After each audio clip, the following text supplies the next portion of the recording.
ಒಂದೇ ಥರ ಬಜ್ಜಿನ ತಿಂದು ಬೇಜಾರಾಗಿದ್ದರೆ ಈ ಥರ ಬಜ್ಜಿನ ಮಾಡಿಕೊಂಡು ತಿನ್ಬೋದು. ಚಳಿಗಾಲಕ್ಕೆ ಟೀ ಕಾಫಿ ಜೊತೆಗೆ ಊಟಕ್ಕೆ ಎಲ್ಲದಕ್ಕೂ ರುಚಿಯಾಗಿರುತ್ತೆ.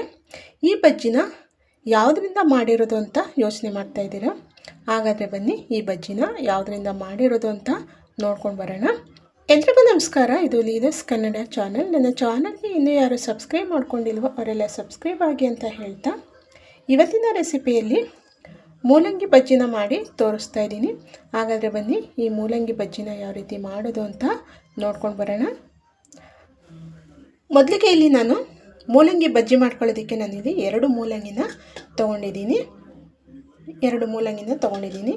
ಇದನ್ನು ಚೆನ್ನಾಗಿ ಸಿಪ್ಪೆನೆಲ್ಲ ಇದನ್ನೆಲ್ಲ ಹೊರ್ಕೋಬೇಕು. ಆ ಕಡೆ ಈ ಕಡೆ ಈ ಸೈಡೆಲ್ಲ ತೊಗೋಬೇಕು. ನೋಡಿಲಿ ಈ ಥರ ಚೆನ್ನಾಗಿ ಹೊರ್ಕೋಬೇಕು. ಇವಾಗ ಇದನ್ನು ಸಣ್ಣದಾಗೆ ಕಟ್ ಮಾಡ್ಕೋಬೇಕು. ಇವಾಗ ಸಣ್ಣದಾಗೆ ಕಟ್ ಮಾಡ್ಕೊಂಡು ಬರ್ತೀನಿ.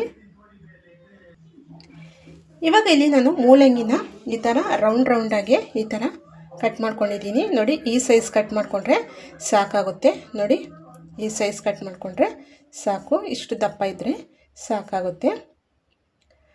ಹಾಗಾದರೆ ಬನ್ನಿ ಈ ಮೂಲಂಗಿ ಬಜ್ಜಿನ ಯಾವ ರೀತಿ ಮಾಡೋದು ಅಂತ ನೋಡ್ಕೊಂಡು ಬರೋಣ. ಇವಾಗ ನಾನು ಒಂದು ಬೌಲ್ನ ತೊಗೊಂಡಿದ್ದೀನಿ.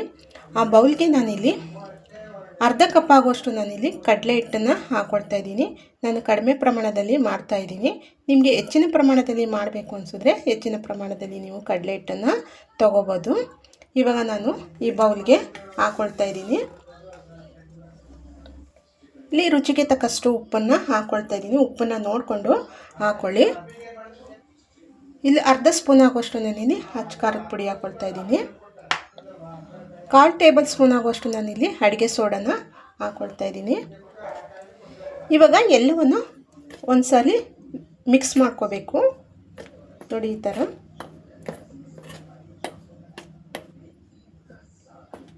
ಮಿಕ್ಸ್ ಮಾಡ್ಕೊಂಡು ಆದಮೇಲೆ ಇದನ್ನು ಸ್ವಲ್ಪನೇ ನೀರು ಹಾಕ್ಕೊಂಡು ಇದನ್ನು ಕಲಿಸ್ಕೋಬೇಕು. ಸ್ವಲ್ಪನೇ ಹಾಕ್ಕೊಂಡು ಕಲಿಸ್ಕೋಬೇಕು. ತುಂಬ ತೆಳು ಮಾಡ್ಕೋಬಾರ್ದು. ಬಜ್ಜಿ ಅದಕ್ಕೆ ಕಲಿಸ್ಕೋಬೇಕು ಇದನ್ನು. ಇವಾಗ ನೋಡಿ, ಈ ಅದಕ್ಕೆ ಕಲಿಸ್ಕೊಂಡ್ರೆ ಸಾಕು. ತುಂಬಾ ತೆಳು ಮಾಡ್ಕೋಬಾರ್ದು. ನೋಡಿ, ಈ ಹದ ಇರಬೇಕು. ನೋಡಿ, ಇಷ್ಟಿದ್ರೆ ಸಾಕಾಗುತ್ತೆ. ಇವಾಗ ಬಜ್ಜಿ ಅದಕ್ಕೆ ಕಲಿಸ್ಕೊಂಡಾದ್ಮೇಲೆ ಕಟ್ ಮಾಡ್ಕೊಂಡಿದ್ವಲ್ಲ ಮೂಲಂಗಿ ಪೀಸ್ಗಳನ್ನ ಇದರೊಳಗಡೆ ಹಾಕ್ಕೊಳ್ಳೋಣ. ಹಾಕ್ಕೊಂಡು ಇವಾಗ ಎಣ್ಣೆಯಲ್ಲಿ ಬೇಯಿಸ್ಕೊಳ್ಳೋಣ. ಇವಾಗ ಎಣ್ಣೆನ ಬಿಸಿ ಮಾಡೋಕ್ಕೆ ಇಟ್ಟಿದೆ. ಇವಾಗ ಒಂದೊಂದಾಗಿ ಮೂಲಂಗಿ ಪೀಸ್ಗಳನ್ನ ಹಾಕ್ಕೊಳ್ಳೋಣ. ನೀವು ಕೈಯಲ್ಲಾದರೂ ಹಾಕ್ಕೊಳ್ಬೋದು ಅಥವಾ ಈ ಥರ ಸ್ಪೂನಲ್ಲಾದ್ರೂ ಹಾಕ್ಕೊಳ್ಬೋದು. ಆದರೆ ಹುಷಾರಾಗಿ ಹಾಕ್ಕೊಳ್ಳಿ, ಎಣ್ಣೆ ಆರಿಬಿಡುತ್ತೆ. ಇವಾಗ ಇದನ್ನು ಹಾಕಿದ ತಕ್ಷಣ ಮಗುಚಬಾರ್ದು. 1-2 ನಿಮಿಷ ಬಿಡಬೇಕು. ಇವಾಗ ಇದನ್ನು ಈ ಥರ ಮಗುಚ್ಕೋಬೇಕು. ನೋಡಿ, ಈ ಥರ ನೋಡಿ ಎಷ್ಟು ಚೆನ್ನಾಗಿ ಬಂದಿದೆ ಅಂತ. ಈ ಥರ ಮೂಲಂಗಿಲಿ ಬಜ್ಜಿನ ಮಾಡ್ಕೊಂಡು ತಿಂದರೆ ತುಂಬಾ ರುಚಿಯಾಗಿರುತ್ತೆ. ನೀವು ಒಂದ್ಸಲ ಟ್ರೈ ಮಾಡಿ ನೋಡಿ. ಮೂಲಂಗಿಲಿ ನೋಡಿ, ಈ ಥರ ನೋಡಿ ಯಾವ ಥರ ಉಬ್ಬಿ ಬಂದಿದೆ ಅಂತ. ಇವಾಗ ಎರಡು ಕಡೆನೂ ಇದನ್ನು ಚೆನ್ನಾಗಿ ಬೇಯಿಸ್ಕೋಬೇಕು. ನೋಡಿ, ಇವಾಗ ಇದು ಎಲ್ಲ ಚೆನ್ನಾಗಿ ಬೆಂದಿದೆ. ನೋಡಿ, ಇವಾಗ ಇದನ್ನು ಒಂದು ಪ್ಲೇಟ್ಗೆ ತೆಗೆದುಬಿಡೋಣ.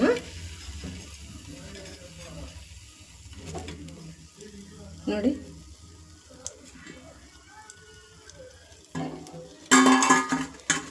ನೋಡಿ ಎಷ್ಟು ಗರಿಯಾಗಿ ಬಂದಿದೆ ಅಂತ.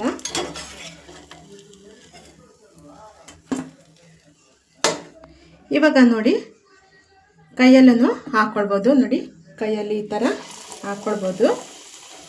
ನಿಮಗೆ ಕೈಯಲ್ಲಿ ಹಾಕೊಳ್ಳೋಕ್ಕಾಗದೆ ಹೋದರೆ ಆ ಥರ ಸ್ಪೂನಲ್ಲಿ ಹಾಕ್ಕೊಳ್ಬೋದು.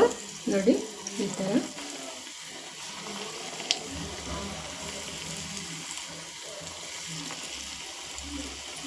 ಹಾಕ್ಕೊಂಡು ಎರಡೂ ಕಡೆನೂ ಬೇಯಿಸ್ಕೋಬೇಕು.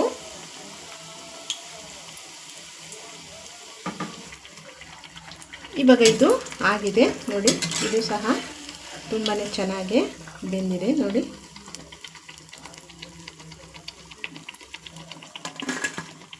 ಎಷ್ಟು ಗರಿ ಗರಿಯಾಗಿ ಬಂದಿದೆ ಅಂತ.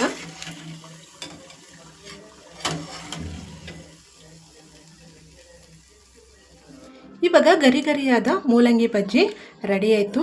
ಇದು ಟೀ ಕಾಫಿಗಂತೂ ನಂಚ್ಕೊಂಡು ತಿಂದರೆ ತುಂಬಾ ರುಚಿಯಾಗಿರುತ್ತೆ. ನೀವು ಒಂದ್ಸಲ ಟ್ರೈ ಮಾಡಿ ನೋಡಿ, ತುಂಬಾ ರುಚಿಯಾಗಿರುತ್ತೆ ನೋಡಿ. ತೆಗೆದು ತೋರಿಸ್ತೀನಿ ನೋಡಿ. ನೋಡಿ ಆ ಒಳಗಡೆ ಎಲ್ಲ ಎಷ್ಟು ಮೂಲಂಗಿ ಎಷ್ಟು ಚೆನ್ನಾಗಿ ಬೆಂದಿದೆ ಅಂತ ನೋಡಿ. ಈ ವಿಡಿಯೋ ಇಷ್ಟ ಆಯಿತಾ? ಇಷ್ಟ ಆಗಿದರೆ ಒಂದು ಲೈಕ್ ಮಾಡಿ, ಶೇರ್ ಮಾಡಿ, ಕಮೆಂಟ್ ಮಾಡಿ. ನನ್ನ ಚಾನಲ್ಗೆ ಸಬ್ಸ್ಕ್ರೈಬ್ ಆಗೋದನ್ನು ಮರೀಲೇಬೇಡಿ. ಹಾಗೆ ಫೇಸ್ಬುಕ್ನ ಫಾಲೋ ಮಾಡೋದನ್ನು ಮರೀಲೇಬೇಡಿ. ನಾನು ಮುಂದಿನ ವಿಡಿಯೋದಲ್ಲಿ ಸಿಗ್ತೀನಿ. ಅಲ್ಲಿ ತನಕ ಥ್ಯಾಂಕ್ ಯು.